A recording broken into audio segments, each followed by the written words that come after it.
Kennedy, the San Francisco Treat, and Dave Gabbro. Welcome to Discograffiti. Yes, we are the hosts of Discograffiti, which is the music podcast that delivers the objective truth about the entire discography of every single artist and band that ever existed. Speaking of San Francisco, so Joe and I actually lived in San Francisco together for a very turbulent period of time. It's like a little Lennon Lost Weekends thing, but for a couple of years. This is very... Except with weed instead of booze and coke. Right.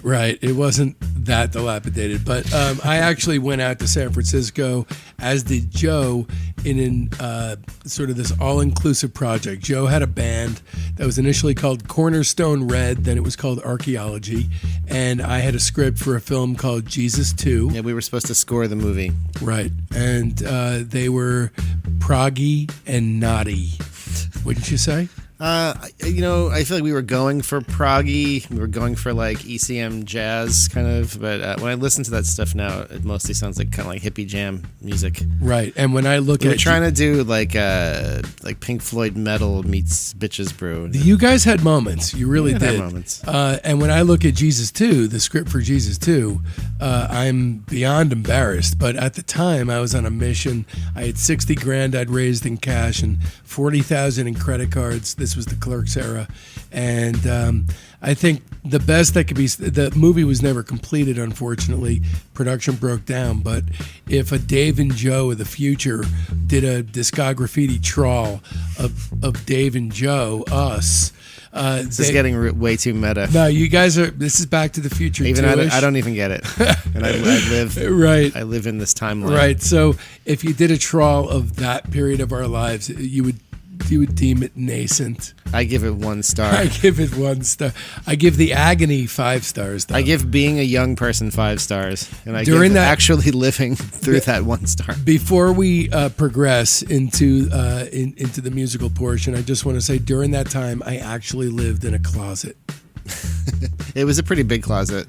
Actually, you know what? It wasn't even really that big. Of a closet. It was kind of just a normie closet. Because there were 16 people in my 2-bedroom apartment when we shut down filming, and to get some privacy, I moved into my frickin' closet. I lived in my closet. Oh, the 90s. Today, we are resuming our career-long dissection of Sly and the Family Stone. Welcome to part 2 of Sly and the Family Stone. And just to recap, on this show, what we do is we take an artist or band's entire discography, and we everything from albums to EPs to singles. We give everything a star rating from 0 to 5, including half stars, because we are very, very precise in our opinions, scientific, and we can explain why we give it the star rating that we do. In any case, everything gets a star rating. Everything gets reviewed. You get a star rating. Yeah, you get a star rating. All right, so just to go right into it, at this point, it is in 1970, and Sly begins showing up late to shows, or not even bothering to show up at all, and it actually caused riots, including a really bad one in Chicago. So the performances, when they did happen, apparently were often erratic, half-hearted, and pissed off. It was something that snuck up on him, Joe. It was like initially a Vegas-type building of tension thing. Yeah, and then this becomes like the dominant thing in his life, like the not showing up for shows thing. You wonder if he didn't have that problem, his career arc probably would have gone a lot differently, because it took away... He alienated so many people. Yeah. Well, I guess the not showing up for shows is really just a symptom of some other problems. So check this bullshit out. And I say this with great respect, because I really am an enormous fan of Sly and the Family Stone, but this is totally irresponsible. So in 1970, Sly canceled 26 out of 80 shows. That's fucking ridiculous. It's like Morrissey level. I don't understand that at all, how you can have a career doing stuff like that. So in February 71, Sly actually missed 5 concerts in a row. I mean, one time Sly showed up 5 hours late for a concert at Constitution Hall in D.C., and the crowd started throwing rocks and bottles, and the police arrested 18 people, and windows were broken for blocks in every direction. And they never had a concert. They never had a concert there again. Yeah. This was just typical for Sly's show. So I think psychologically, after a Vegas-type tension builder, it became like a power trip. Like, everything is going to be on my time, damn it, not yours. But soon he began not showing up at all, I think, because PCP, the nickname for this is Sherm. The effects of PCP, I've never done it, never been interested in doing it, are very, very gruesome to watch, really, really disturbing to watch. But anyway, he began missing shows. He began philosophizing about the irrelevant nature of time itself. He would always say, I make time. So all of a sudden, getting him to every single concert became a major ordeal. Like a brutal, twisted game that he insisted on playing over and over again for the rest of his life. How much do you think of this as, so yeah, he's definitely, they're doing PCP, but there's also, like, it seems like everybody's doing a lot of coke. Yeah, well, PCP and coke, I don't understand why you wouldn't just drink a cup of coffee and smoke a joint. Why do you have to almost literally rip your physiology in two separate pieces? I mean, I don't get it. Doesn't it just PCP and coke, wouldn't that just make you normal? Cocaine is like a dopamine hit, right? So you're kind of getting this sort of like a rush of pleasure. Why would you want to be so up and so down at the same time? Where is the impulse to do that coming from? So, it's kind of common though. I mean, Yeah, that's why people do speedballs. That's that's what Elvis was doing. It's Right. like. Because I don't know. I've never been that. Never really. I don't have a purple dabbled heart. in anything. I don't have a purple heart and courage for doing stuff like that. But I could see the logic behind it. You get really super high and you're way up, and you're like, why oh, would shit. you do that? Oh It shit! gets you real high. Oh shit! I got to get down. How do I get down? Right. You get something that brings you back down. and Oh forth. no, I'm down. Now what? Yeah. Now what? Yeah. It seems like it's not that hard to figure out how that could happen. So listen, everybody, you have to just just trust us that we're going on the right path here. This is not discographical, but on July 13th, 1970, there was an event that has to be talked about. Sly and the Family Stone were due to appear on the Dick Cavett Show. And the word was out from on high. If Sly didn't get to the Dick Cavett Show, he was a done deal. I guess this is record company people telling him this? I'm not sure how it got to him, but he had to be there. So they pulled out all the stops to get Sly there. So this whole crazy fucking story, one of the craziest stories I've ever heard in rock history, started with a gig in Cherry Hill, New Jersey. So afterwards, Sly and the Family Stone were invited to Muhammad Ali's house. That's a no fucking brainer. Sly had to go. You don't turn down an invite like that. So the next morning, Bubba Banks, he woke up in his New York hotel room to find that Sly had completely flown the coop. So it turns out that Sly had taken a plane to L.A. To score dope, as if dope didn't exist in New York. Well, he knew a guy in L.A. He knew a certain guy in L.A. Unfortunately, though, he was due to appear on the Dick Cavett Show in only a few hours in New York. So Bubba reached out to his buddy Bobby Womack for assistance. Who's kind of hanging around a lot around the sessions for the records and stuff. He's kind of getting to be the inner circle kind of guy. He's an integral part to the Riot story. He's more integral than the band, wouldn't you say? Yeah. He's Is kind it of integral or integral or both? integral. Is it both or in one? It's more integral. I was just wrong. I don't think it's integral. Okay. All right. Please write in on I would think it's actually integral. He's an integral part of the band. That's what I once thought. It was a Rico Erico thing for me. All right. So this podcast is really showing how much we read and how little we interact with human beings. How unerudite I've become at 49 years old. So Bobby Womack was asked to go over to the Bel Air house to get Sly to the airport and bring him back to New York. Very, very simple, up front and very straightforward. Womack says Sly just found every excuse to not go to that show. You take him downstairs and he says, I got to go back upstairs. This goes on for 2 hours. So they go to an aviation space in New York, and Bubba, realizing it was going to be a close call, had a helicopter that was waiting to rush Sly downtown to the studio for the live broadcast. Say what you want about Bubba. He's getting shit done. He is getting shit done, although it's not actually getting done, unfortunately.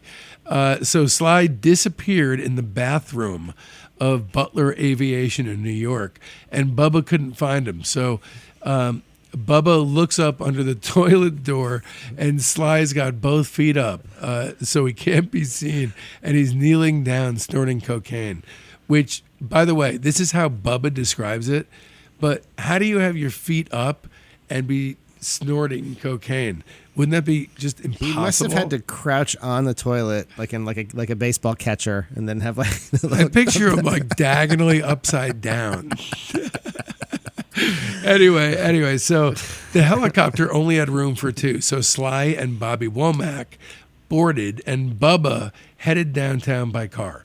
Bubba looks back over his shoulder as he drives off and sees that, unbelievably, the fucking helicopter was turning back.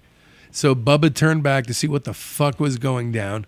It turned out that the wind in the front seat was blowing Sly's drugs around.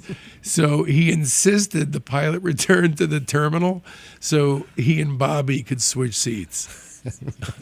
Which is one of my favorite little facts. I love that. History. I love the guy who must be the helicopter pilot. The pilot, yeah. Best gig ever. So by the time Bubba reached ABC, Sly had locked himself in the dressing room of the Dick Cavett show. The band was waiting. The show was airing. It was live.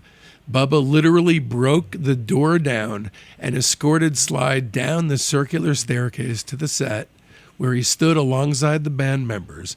Cavett looked into the camera and solemnly announced, "Ladies and gentlemen, Sly and the Family Stone."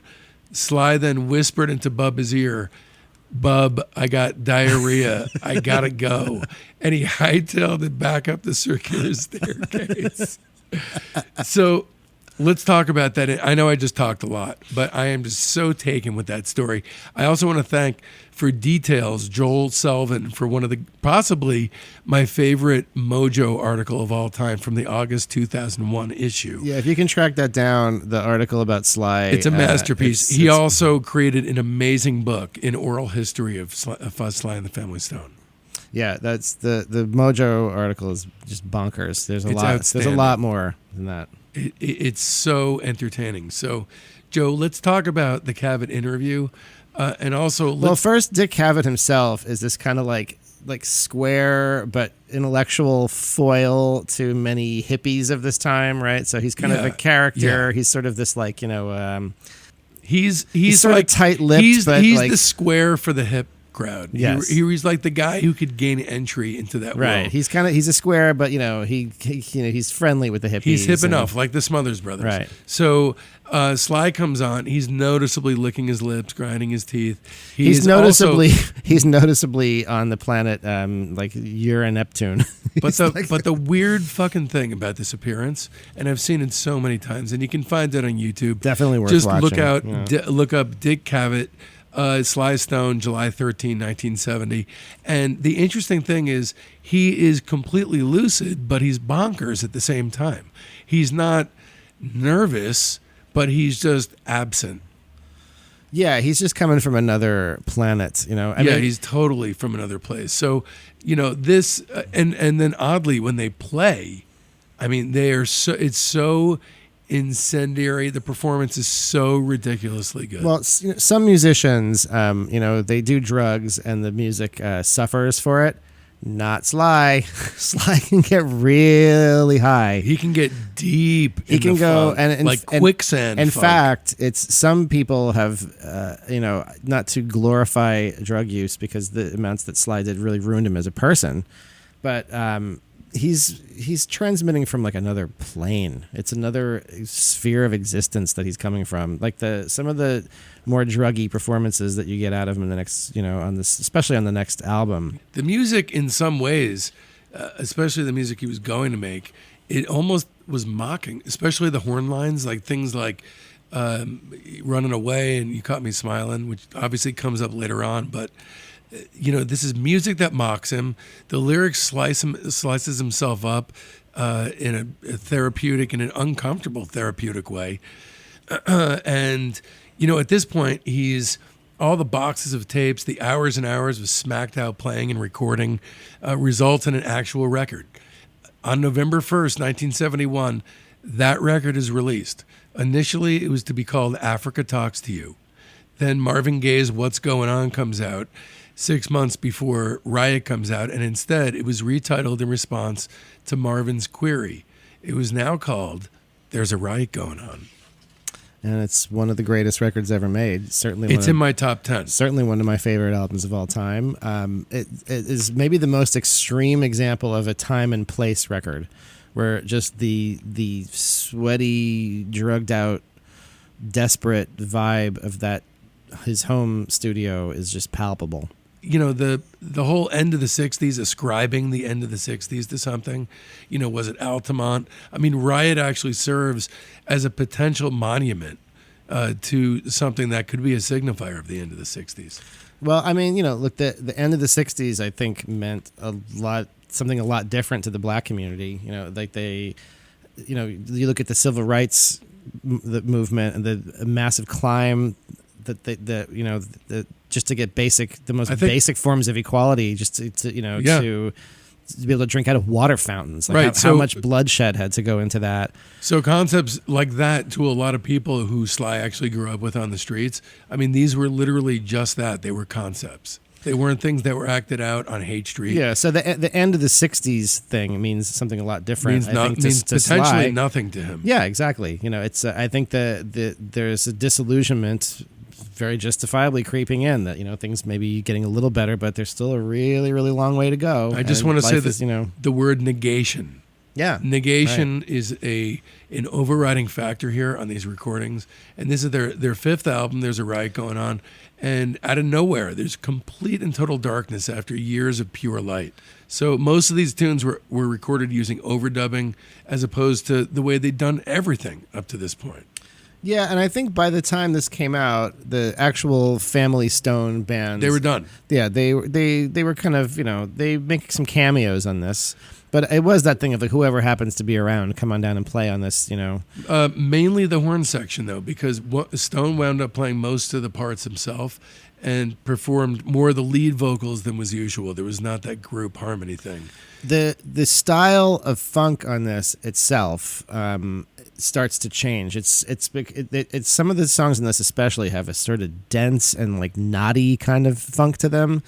Kind of scary, but I would say it's scary. Like as a kid hearing this stuff, you know, I was maybe 13, 14 when I heard it. It seemed dark and impenetrable. Well, the world of like that was Bitches Brew. Yeah, well, I was just going to say that the world that I think, you know, this record really influenced Miles, and that same kind of knotty. Thanks to Betty Davis, who we'll be covering soon. That same knotty kind of dense, almost almost like prog at some points. How complicated some of the riffs get. The Asphalt Jungle, that's definitely prog. But still extremely funky. It's but sound that not dance funky, lay down funky. Yeah, it's kind of the funk that Miles, the same like avenue of funk that Miles would explore on the corner. You know, Sly, one interesting aspect of the recording, you know, since we're talking about those knotty tangles, on top of the knotty tangles and that prog-like funk, you have this thick, dense blanket of tape hiss due to the recording and re-recording and re-recording. I think part of it is probably due to the constant, they would go over the tapes a million times, but then it's probably, I don't think there's like A+ levels of engineering happening at this time. I don't think they're really like... I think some of these things are probably recorded badly with all like noise and. Well, he was never happy with what he had. What I've recounted is the Family Stone as a band are only playing together on the last track. Besides that, you have tons of Sly. You have Bobby Womack, Jim Ford, who wrote the song Harlan County. Joe Hicks is around. Ike Turner's around. Billy Preston is around. Not only is he around, he plays the fucking organ on Family Affair. Yeah. Herbie Hancock's around. He even titled the song Sly on Headhunters.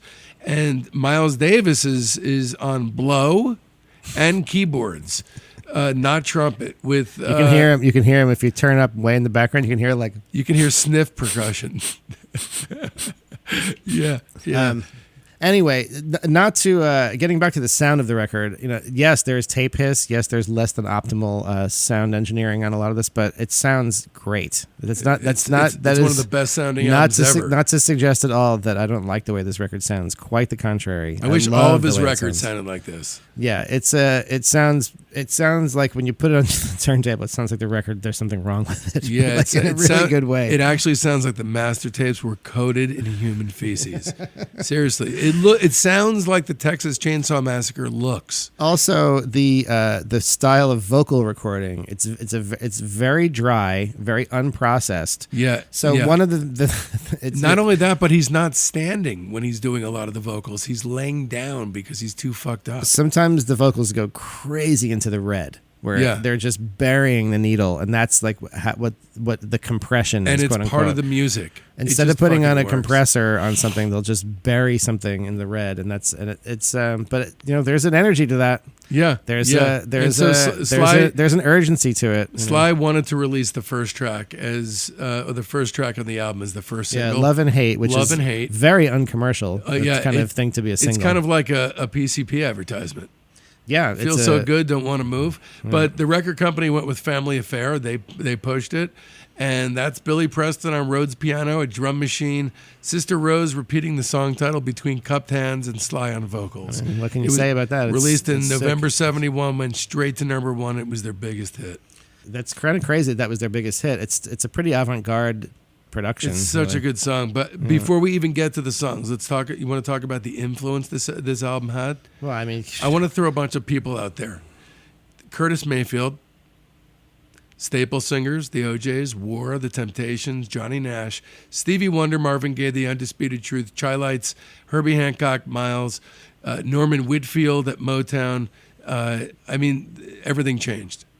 And then I think even beyond that into like the Soulquarians, D'Angelo, Macy Gray. It definitely its influence is timeless. This is my favorite Sly album by a long shot. Every single song on the record's a masterpiece. Would you agree, Joe? Yeah, there's not one bum note on this record. Love and Hate's how it kicks off. Okay, so he sounds like right off the bat he's in the wrong kind of funk. It's a dirty, nasty, horrifying funk. Yeah, this is one of the ones I was kind of referring to as like naughty. Like it's almost like a King Crimson kind of lick or something. Yeah, and if you really sit down and look at the lyric sheet, it is about giving in and succumbing to addiction willingly and gladly. So right off the bat, this is the 60s endgame. I mean, you just look at the title. You talk about hate, the bummer in the summer, the love thing, and talking about everything I've heard post Summer of Love. You could walk down Haight Street and get knifed for a bag of groceries. That's what I've heard. So that's Love and Hate for you. Again, the lyrics on this record are kind of the secret weapon of it. They really fit the style of playing and the atmosphere, that kind of dank atmosphere. The lyrics really seem to fit right in. They're so good. The music He's underrated as a lyricist. Absolutely. Then the second song, Just Like a Baby. Let's talk about the rhythm of this song, because it sounds like this lurching, staggering golem of a monster. Greasy. This is a very scary song with this sort of weird hollow whistle of a synth track that blows through it. And he sounds very fucked up on this song. Yeah, this is kind of really... I would love to know how this was put together, this song. 'Cause it sounds kind of like it's a series of like a few different kind of vamps. A vamp is like a section in a song that you kind of just repeat kind of a figure for a set number of bars. And so it feels like it kind of goes from vamp to vamp. Like those parts that go... And it's got the I love the little like clavinet lick that comes out of the verses. It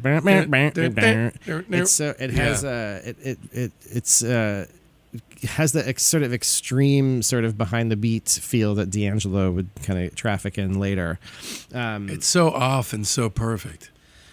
Yeah, really the vocals are just really weird and like thin sounding, like he's singing right in your ear. It sounds fucking harrowing. It sounds like a cry for help. Yeah, super like intimate, like weird, druggy vocal. And then comes I'm sorry, not But Family it's also Affair. it's just incredibly musical. Everything in it, everybody's playing. It's basically like a 6/8 feel. So it's kind of has like it has that kind of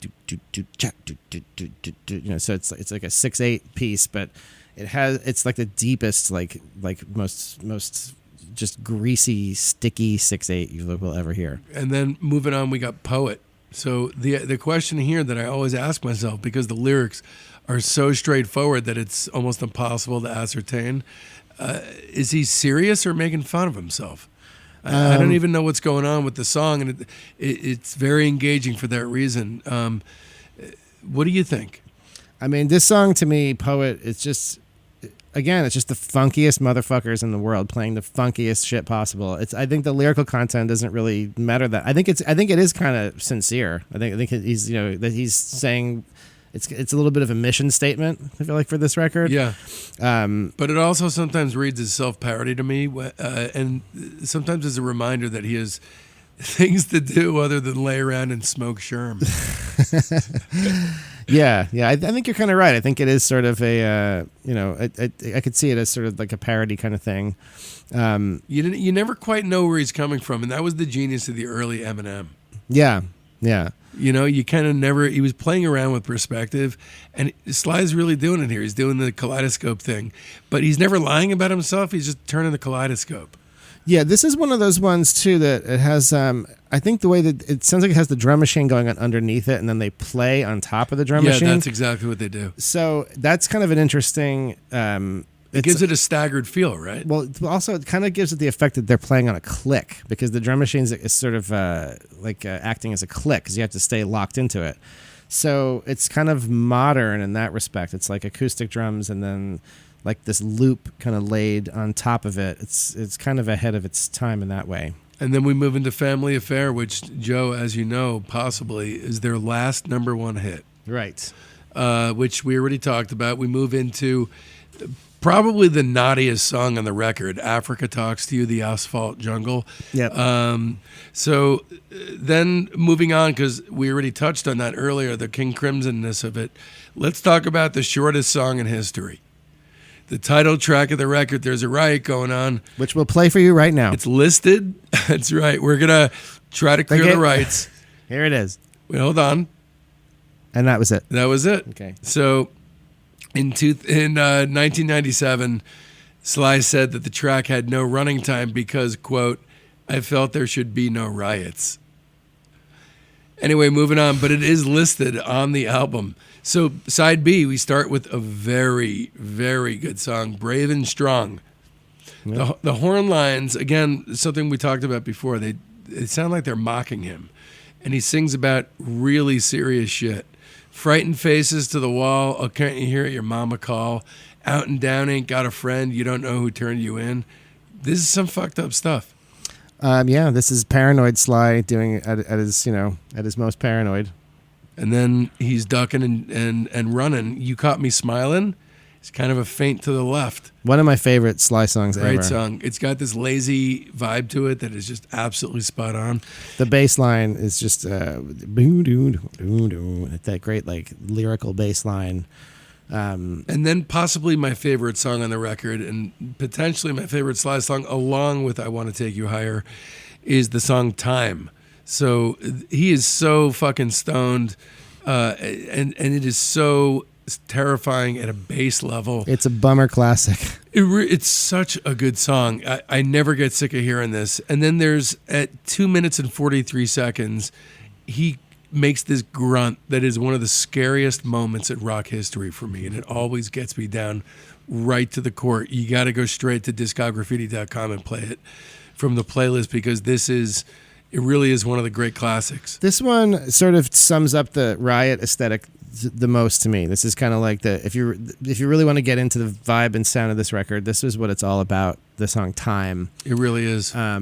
It's just it's one of the great bummer songs. It's what are some other classic bummer songs that go on your bummer playlist. On the Beach. That I one mean, go. yeah, but mine. Even from Sly would This be... is even more of a bummer than On the Beach. Yeah, you could pick any fucking song from this record, but then he does kind of a... It just sounds like he's like a leaf that's going to blow away. You know what's interesting from he does. It's kind of his Till I Die period, right?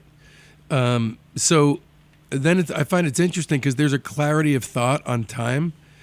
It's wandering, but there's a clarity to it, and then it goes to Spaced Cowboy, which is just kind of like his thought process going to shit because of Sherm wanderings. Yeah, that's the closest thing I like. I still love Space Cowboy. It's great. It's the closest thing on the record to kind of a throwaway.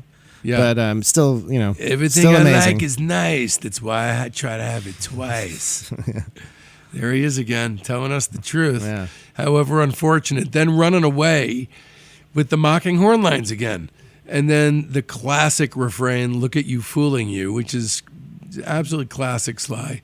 So honest, it's painful to listen to. Running away is like, come on, it's too good. It's Yeah, just I know. too. It's just everything about it is great. And then the deeper in debt, the harder you bet. That's what he was doing. The heart that has that great bounce in the verse, like, and then the great B section with that little funky guitar lick, and oh man, it's perfect. It's so damn good. And then we have how can you be that high and make music like I know. that? It's pretty amazing. Let's say it didn't last long, dude. It kind of did. It lasted longer than it should have, that's for sure. But then it ends with the only group performance on the record, "Thank You for Talking to Me, Africa," with the refrain that, to me, again, to call back to that first record and the knee-jerk change in direction because of Clive Davis's direction. Slive Davis. That would be a Fly Machine thing, right? In any case, dying young is hard to take, selling out is harder. I think this is part of the tapestry of thought that went into this record. This is 5 stars easy. This is a hard 5. So yeah, there's a riot going on. If that's not a 5-star record, there are not such things as 5-star records. This maybe you should make up a This is a 6-star record. It really is. I agree with Joe. So then we have to wait 2 years because there's a lot of fun. The PCP is not going to smoke itself. Right. In 1973, Fresh comes out, which I call Diet Riot. So you just look at the cover, Joe. You got a Richard Avedon picture, who is the star-making machine.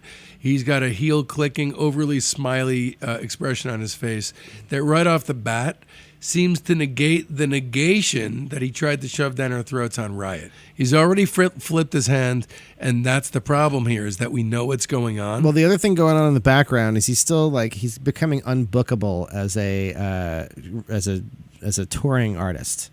So troubles are starting to mount. So this record, Fresh, was still pretty successful for him, but the financial troubles, and it's shit's starting to get crazy. So yeah, I'm talking about record quality. This I think it reflects it in the record quality, it does. because he must feel like, okay, I can't make another Riot. I can't, I got to make something that's going to put the butts back in the seats and get me some goodwill.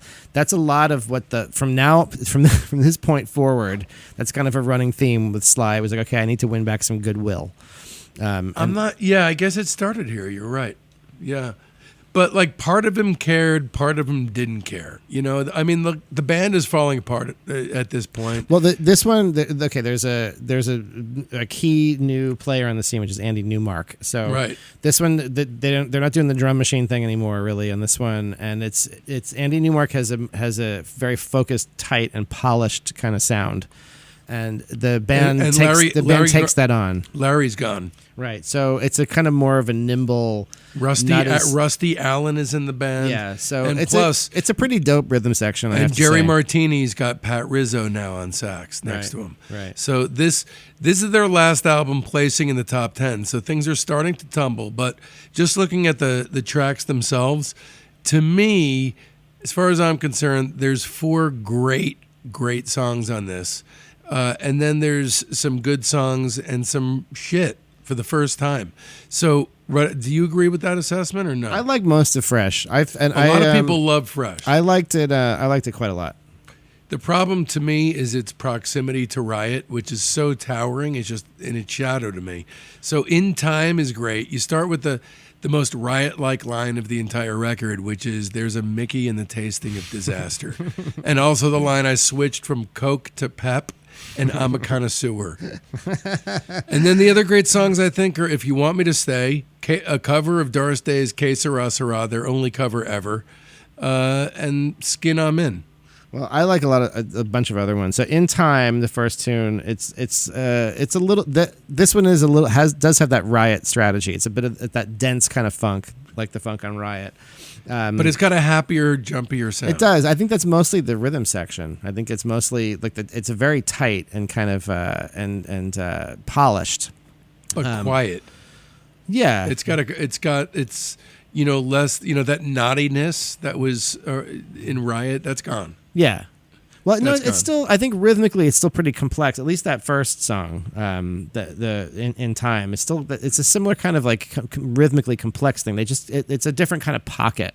It's a different kind of groove they have with the new rhythm section.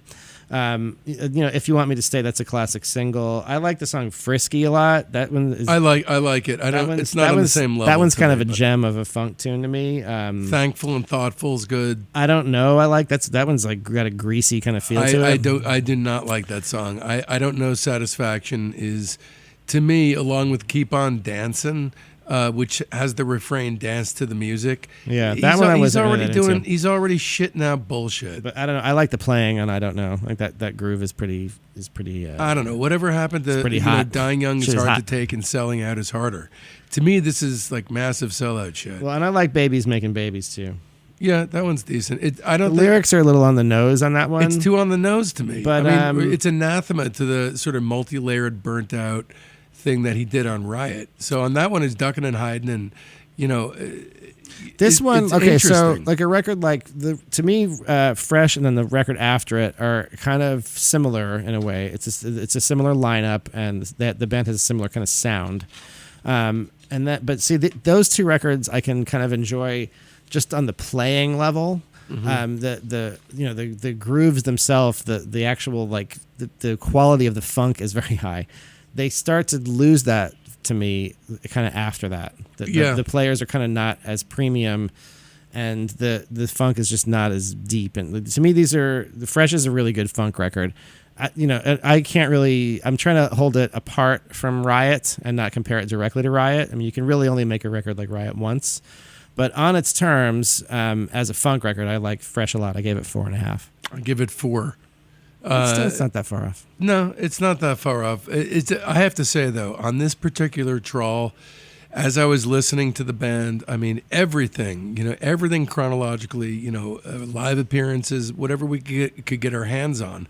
Even my notes are 21 pages long, typewritten. So when I was listening for the purposes of this trawl, Fresh was the most disappointing record. I was expecting to like it in a different way than Riot. And maybe my approach was wrong. It was a post-Riot light sort of experience. But, then it moves into a record that I think truly does get short shrift. Now Sly is sort of moving into being a celebrity, or attempting to anyway. So some backstory first. He married a model/actress already in trouble named Kathy Silva on June 5th, 1974, during a sold-out performance at Madison Square Garden. So they made predictably flamboyant plans for a laser light show, a real-life angel flying on wires, dropping gold glitter all over the audience. Did Sly show up? See, that would have been totally epic. He marries Kathy Silva. And the couple actually wound up separating in 1976 after their son was mauled by Sly's dog Gun. So Silva later told People magazine, "I didn't want that world of drugs and weirdness." And Gun is a fucking bummer, man. But before any of that shit could go south, Sly made sure to pump out his Domestic Bliss LP, and it was called Small Talk. Sly and the Family Stone's 7th LP and the very last to feature the original band, however modified. So their last top 40 hit ever was Time for Livin', a mellow and underrated outing for them. This is Even at this early stage in his career, Joe, this is really obscure for him. And to me, it's a better record than Fresh. It's mellow, super chill, almost like the Beach Boys' Friends, this little gem. And there are strings. Sid Page is even listed as a band member for this record. Well, this is one of my favorite kind of under the radar, like underappreciated, underrated albums. It's the same band as the last record and the same kind of approach, but this one I think is more across the board. The material is better quality. And the mood. And the mood is yeah. unified. So, yeah, Fresh is kind of weird. It's kind of transitional. Small Talk has kind of a clear mood and feel to it. It does. There's a lazy, groggy charm to the record that kind of fits. Sounds kind of optimistic. It does. It fits a Sunday morning. So no bummer vibes in this. No, one. not at all. Not at all. So it's downright like warm and fuzzy. Like right out of the gate, you have the title track, which is basically Baby Gaga Goo Goo and the Newlyweds babbling happily yet incoherently in the background. It's, a minor song, but it totally sets the mood. I would say it's a great song. Yeah. And by the way, there's a lot of great songs. The material on this record's fantastic. By this kind of mid-period, Sly, they had kind of a strategy going. Well, I guess he kind of always did this, where he would just come up with the great funk vamp. He would just come up with a great feel and groove, and they would play the shit out of it, and then it seems to me that the way they did it was they would probably graft a song on top of it. Yeah, they have their call and response vocals. There'd be like a hook. But the heart of a lot of these songs is like just some whatever sick like vamp and groove they came up with. Right. So the first major song on the record is "Say You Will," which is just fucking awesome. Great pocket. Great feel. Really, different feel than the previous records, but really welcome and very pleasant. The same with "Mother Beautiful," "Time for Livin'," "Can't Strain My Brain." "Loose Booty's a fucking classic. Yeah. That song is amazing, and the Beasties obviously sampled it for Shadrach. Yeah, a very prominent sample with the Dust Brothers. And they did a hardcore punk version of "Time for Livin'," which is kick ass. Yeah. On Check Your Head. The Sly "Time for Livin' tune is super cool, super mellow, kind of like that was like you were saying that's like their last radio hit, but. Good hook in that song. My favorite song on the record is "Wishful Thinking." Yeah, those sparse kind of ballads like that always hit the spot for me. To me, it's almost like it would vie for inclusion on Riot, where it recorded at that time. This is Love, Better Thee Than Me, Living While I'm Living. I would say great record. I would give it 4.5 stars. I also gave it 4.5. Nice. Joe, we are very similar people, but different in crucial ways. We're so different that you gave Fresh 4 stars and I gave it 4.5. Right. But somehow we make this friendship work. That's somehow. So at this point, since 1970, live bookings for Sly and the Family Stone have dropped precipitously. Promoters were super cautious about Sly or one of the band members missing the gig, refusing to play, or just flat out passing out from drugs. In January 1975, the band booked itself at Radio City Music Hall in New York. This is the end of the band. The venue wound up being only 1/8 occupied, and Stone and the band had to scrape together money to return home. This was the breaking point. Following the Radio City gig, the band broke up. Sly and the Family Stone were no more. Join us on Part 3 of Sly and the Family Stone, or better known as Sly Stone. And then this Family Stone again, and then Sly Stone again. Check out discography.com and go right binge listening into Discography Sly Stone Part 3. And binge every episode. That's up there. They're all worthy. You can they're all free. You go up there and you click on them, and you can hear them. All likable, chock full of information and great interplay. We will see you next time on Part 3. Thank you. Can't wait.